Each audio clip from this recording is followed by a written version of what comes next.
ഞങ്ങളൊക്കെ ജീവിച്ച സമയത്ത് അത്യാവശ്യം നന്നായിട്ട് നല്ല പാട്ടുകൾ കേൾക്കാൻ പറ്റി.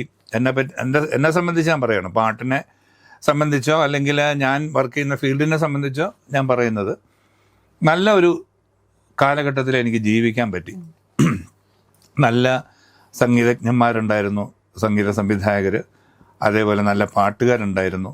ആ പാട്ട് എങ്ങനെ പാടണം, ശബ്ദം എങ്ങനെ കൊടുക്കണം, എന്താണ് ശബ്ദം, അതിൻ്റെ റേഞ്ച് എന്താണ്, ഒക്കെ നമുക്ക് കുറേയൊക്കെ പഠിക്കാനും മനസ്സിലാക്കാനും ഒക്കെ ഉള്ള ഒരു സാഹചര്യം ഉണ്ടായി. ഇന്നിപ്പോൾ അതല്ല, എങ്ങനെയും പാടാം. ആ ഒരു രീതിയിലേക്കാണ് ആൾക്കാർ പോകുന്നത്. പാട്ട് പാടുകയല്ല, പാട്ട് പറയുകയാണ്. അപ്പോൾ അങ്ങനെ പറയാം. അങ്ങനെ ഒരു പല രീതിയിലുള്ള ഒരു ഇതിലേക്കാണ് നമ്മളിപ്പം വന്നിരിക്കുന്നത്. അപ്പോൾ ആ ഒരു ഇതിൽ നിന്ന് മാറിയിട്ട് നല്ല ഒരു കാലഘട്ടത്തിൽ ജീവിക്കാനും അനുഭവിക്കാനും നല്ല കുറച്ച് പാട്ടുകൾ പാടാനും ഒക്കെ സാധിച്ചു.